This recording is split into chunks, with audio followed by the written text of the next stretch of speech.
guys, welcome back to my channel. I know this is not my typical style or setup, but I just have a really quick word of encouragement. I've been reading the book of Ezekiel, and I know that everyone always talks about the dry bones and them living again and all of that, and that's how we kind of know Ezekiel. But to be honest with you, I've never read the book, and Ezekiel is a big book. So I knew there had to be more in there than just the dry bones. So I started reading it, and right away, I was just like, wow, because Ezekiel was called by God when he turned 30. So not when he was 25, not when he was 20 or in his, teenage years, he was 30.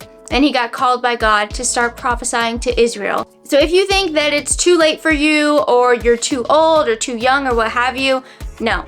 Okay, just know, even Jesus, when he started his ministry, he was 30. He had that little stint when he was 12, okay? But then we didn't hear about him again until he turned 30.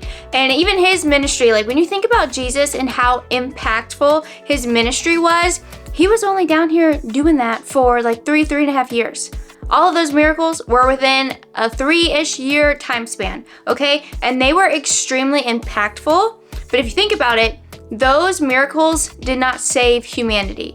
What saved humanity was his one assignment to go to the cross and die for our sins so that we may be reconciled back to God.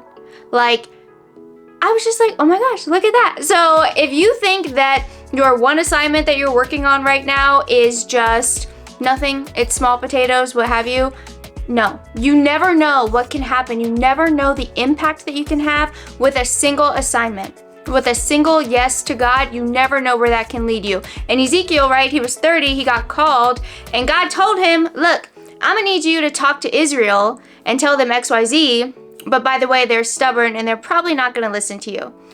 Can you imagine being called? Like, you turn 30, God's like, hey, I need you to do this, and you're like, bet, and then he says, they're probably not gonna listen to you.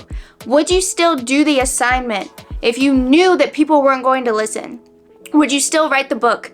Would you still create the video? Would you still post the content if you knew people weren't going to read it, they weren't going to engage with it, they weren't going to watch it? Would you still do it if God asked you to?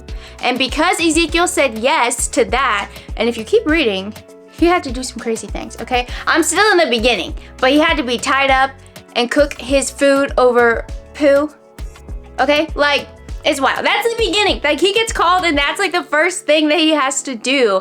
And that is not glorious. I'm sorry, but it's not. But the things that we talk about today, the way that we remember Ezekiel today, for the most part, are for the dry bones living again. Like the miracle that God did through him when he started speaking to the dry bones. That's how we remember Ezekiel. And that wouldn't have happened if he wouldn't have said yes to God.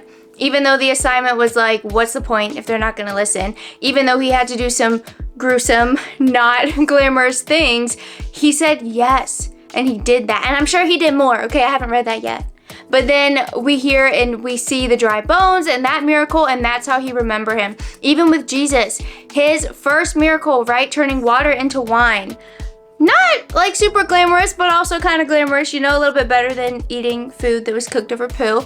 But Jesus did that, and he continued to do miracles throughout his ministry. He continued to say yes. He continued to do his assignment throughout his ministry, and then, we're led to him going to the cross for us and dying for our sins. That assignment, that piece right there is what saved humanity. All of those things that he did, all of those miracles that he did, continued to show people who he was. It edified people's faith. It proved that he was indeed the Messiah, but him going to the cross and dying for our sins, that is the major key. I just want to encourage you today, if you have an assignment, no matter how old you are or how young you are, if you have an assignment, complete your assignment.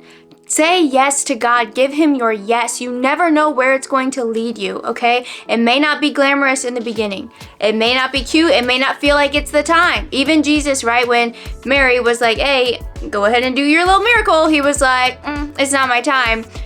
Paraphrasing, okay? Go read the Bible for yourself. Even if you are not quite ready, even if you feel overwhelmed by what God is asking you to do, know that there's more that God has in mind. There's more to your story. There's more to your assignment. There's more that the Lord has for you. So I just encourage you today, do your assignment.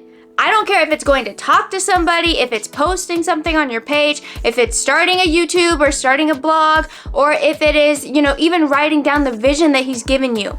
Nothing is too small. Give God your yes, give God your obedience, and stand in faith for what He's showing you, because you never know where He's going to take you.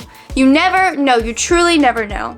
And look at all the people in the Bible that we read about today that edify our faith because they said yes to their assignment. So I just wanted to give you guys that little bit of encouragement today. Thank you so much for watching. Be sure to like, comment, and subscribe. The Lord loves you so much. I love you, and I am praying for you. I pray that you guys have a great week, and I'll see you in my next video. Bye!